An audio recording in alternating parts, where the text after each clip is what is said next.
up, everybody? This is Cha Cha Mystica. You now tune in to Live at Radio. We are live at Hot 97 with DJ Enough in the building. That's me, baby. Cha Cha got me. What's going on, y'all? Yes, and it's been a long time coming. It's so much to talk about. You know, a lot of people know you from DJing for Biggie and everything like My that. God, yeah. Yeah, we're going to get to that. But before that, you wanted to know what hip hop sound like or what hip hop meant to people, and it was international with France. So can you explore that? Because I never hear you really talk about that, and you had a whole mixtape out with them. So how did you connect? So what happened was, France was the first country that I got to visit multiple times on my come up being a DJ. There was a kid by the name of DJ Cut Killer. I met him doing a party in Switzerland, and he was like, "Yo, you nice," and he's talking to me in broken English. So I'm like, "Thank you, bro." He's like, "Yo, if you got time, we could go to Paris. It's a train ride away." And I was like, "I got time. Let's do it." So he takes me to Paris with him. We do this party. It's lit. And then 12 years in a row, this guy books me every year to go to Paris. So it became my thing. Now, the most exciting thing about being a disc jockey is like when you're playing music for your crowd and they're singing the lyrics. Mm-hmm. What's even more exciting is when they don't speak English and they still know the lyrics. Mm-hmm. That was one of the most exciting things for me. And during that time, France didn't need no cosign from the States. They had their own hip hop scene. And guys were rapping in French, and it was kind of like considered the number 2 market in the world at the time. We're talking the early 90s, mid 90s.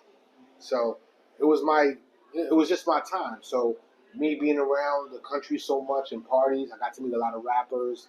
I didn't know what they were saying, but I just co-signed what I thought sounded good. And I would get people to translate what we said. So that was the vibe. And so I got a chance to put out a mixtape of a couple of projects out there, and that's it. Yeah, and that was early in your career too, before you did anything internationally in the States, like, right? 100%, yeah. Yeah. So you started working with Big B.I.G. How did that even happen? All right, so I met Big probably in 95, 94. And me and Big Cap, rest in peace, from Brooklyn, we DJ'd his single release party. Mm-hmm. He had a record called Party and Bullshit. Mm-hmm. He was supposed to be signed to Uptown MCA, but I think Puffy lost his deal with Uptown MCA, and then he moved it over to Bad Boy Arista. Mm-hmm. So that's how I got to meet him. And then one year, I'm doing we used to do this event called the Players Bowl in Atlantic City. And I'm down there with Miss Jones, Ed Lover. That's the team I was working with at the time. And then Puff's doing the Mary J. Blige album release party in the same hotel. We in Atlantic City somewhere. It's the Mary J. Blige My Life album. Yeah. So at that party, he came to me and said, "Yo, what you doing, man?" I said, "Yeah, what's up?" He goes, "I think I want you to go on the road with Big. What do you think about that?" Now you gotta remember, he wasn't big. Big wasn't big yet. He only had like 1 or 2 songs out, if that. Maybe he had that, Unbelievable and Juicy, maybe like that. So I'm thinking about it. It's not a yes. It's let me think. Cause I'm like, in my mind, I'm like, yo, I'm DJ Enough. I'm getting my own. I'm starting to bubble on my own a little bit. You know what I mean? So I thought about it. I said yes, and I think it was one of the greatest decisions I ever made in my life. Because to this day, people ask me what it was like being on the road with B.I.G.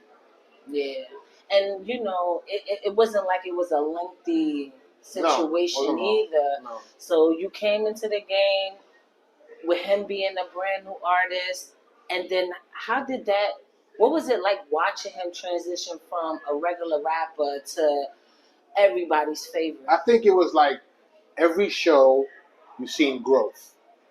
You'd be in one city, and maybe some haters.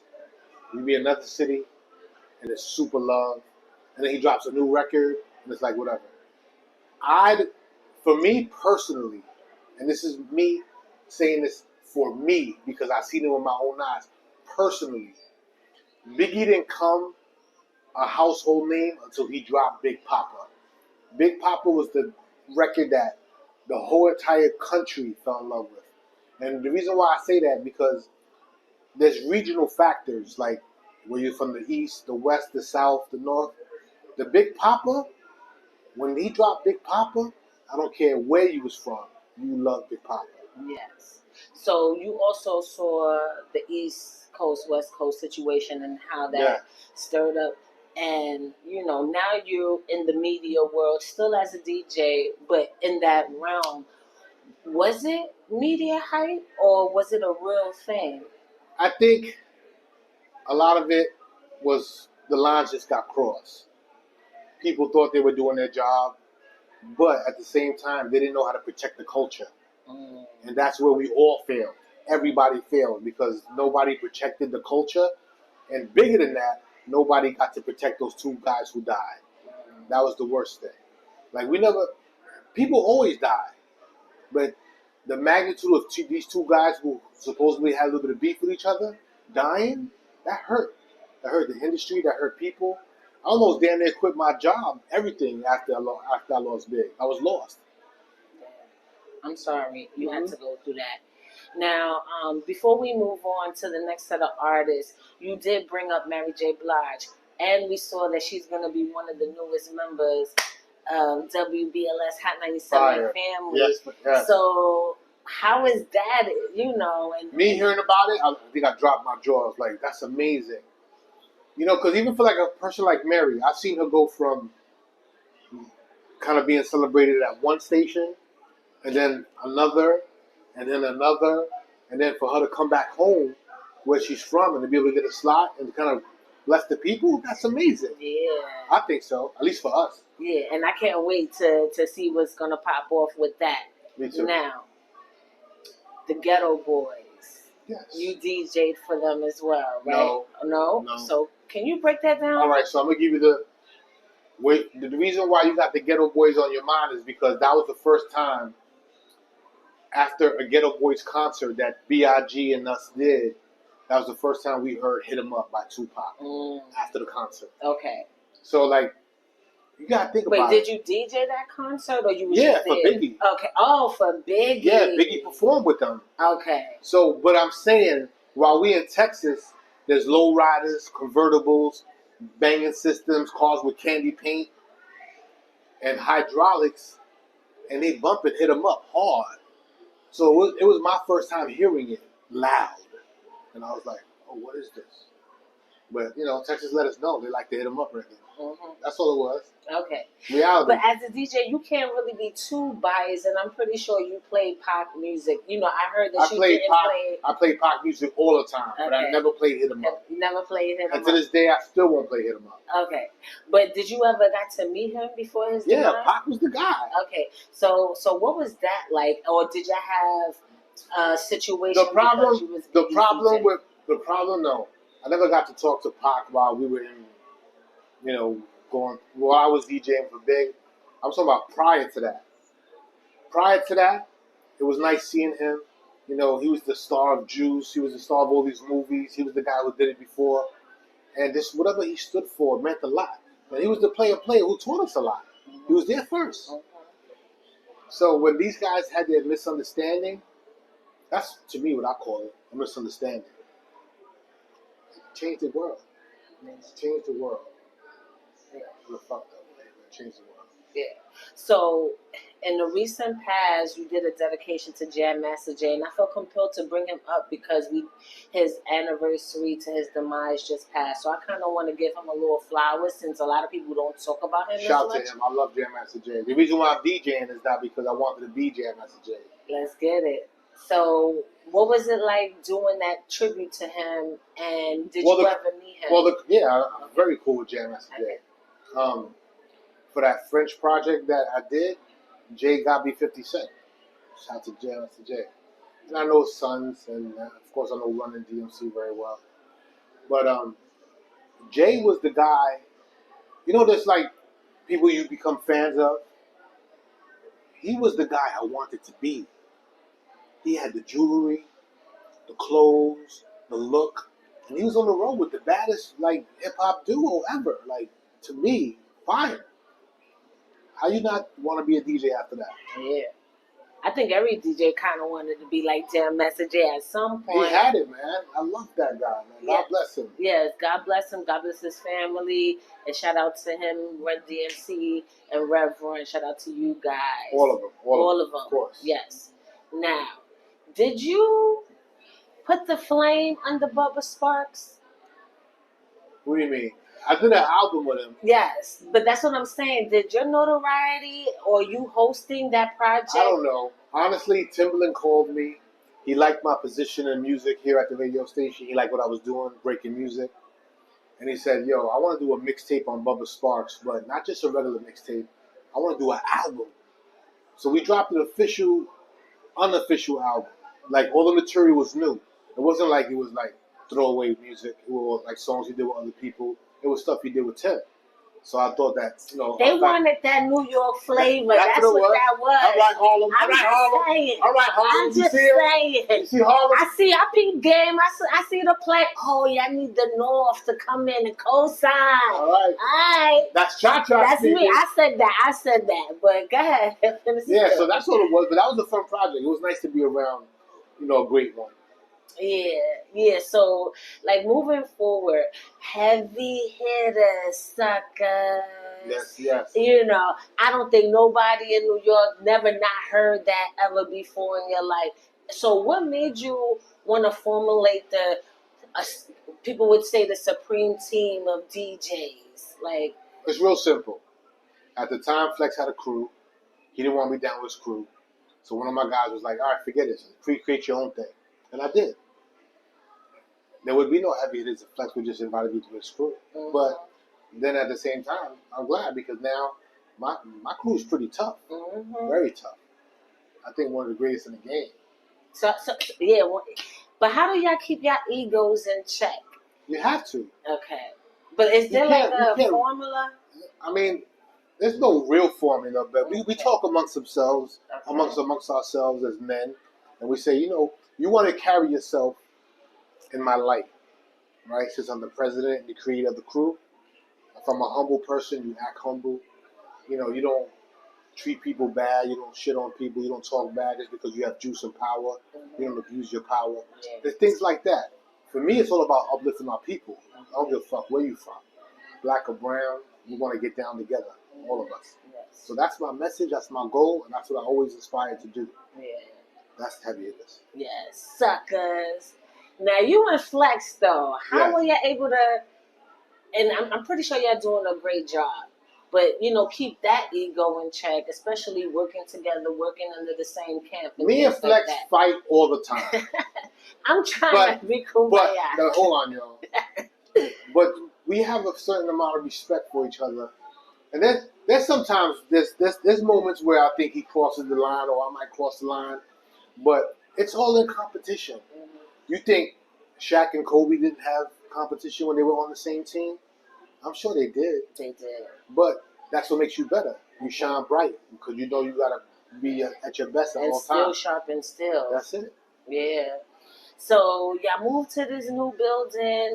A lot of things going on. We getting ready for the Winterfest. Winter Jam. Sorry, Winter Jam. So what is that gonna be like? What are your thoughts about what's gonna happen? I like it. Jam? I like it. You know why? Because you gotta remember, this is Hot 97, right? My whole life being here. This is my 26th year on Hot 97.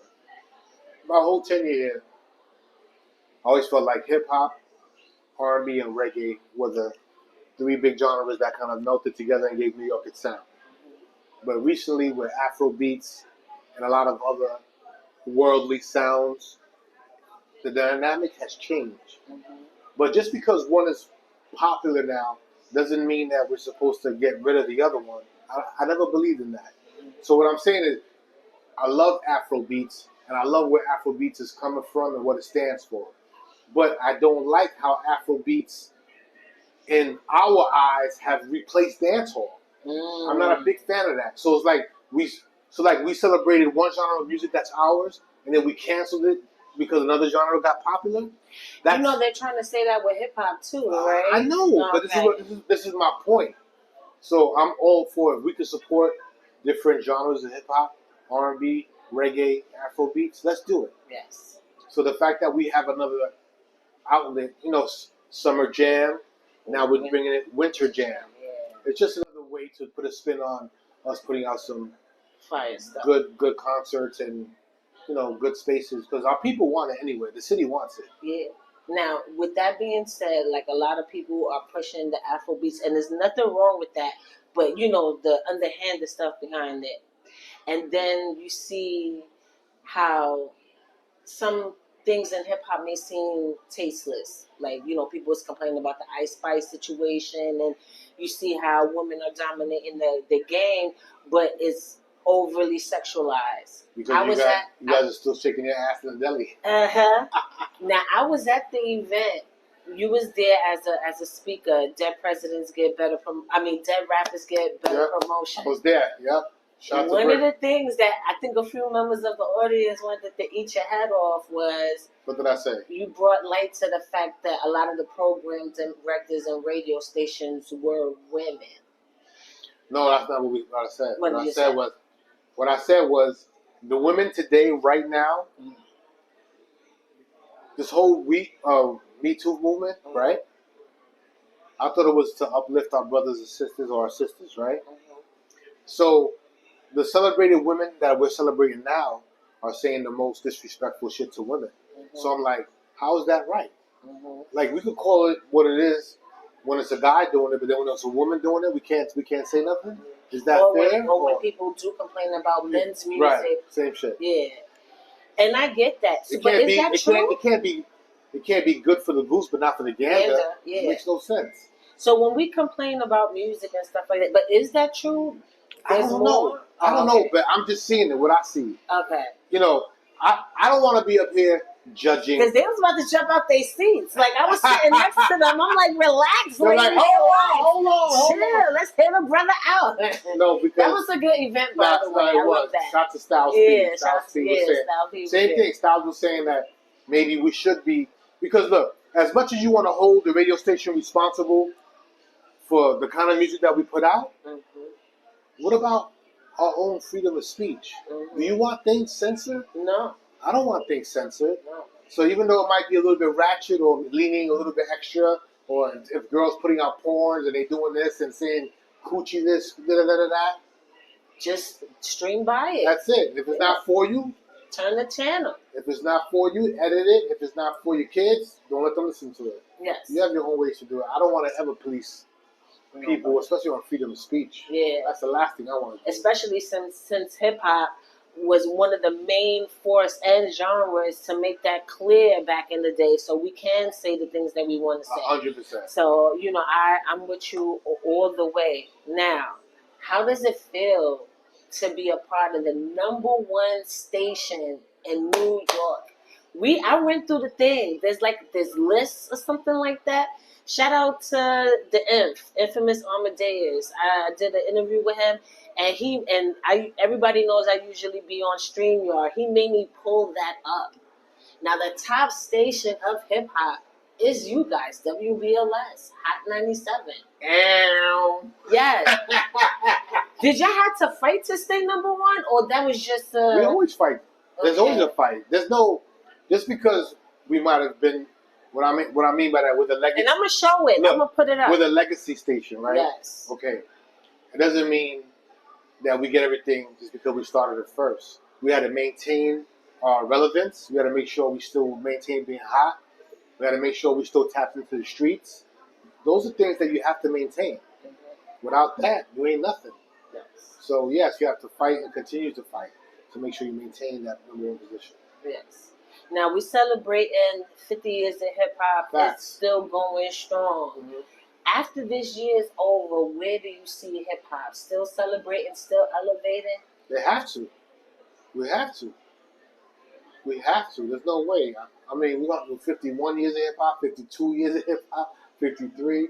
I'm not going to wait till it turns 60 to celebrate it again. Yeah. We have to keep every year. Happy birthday.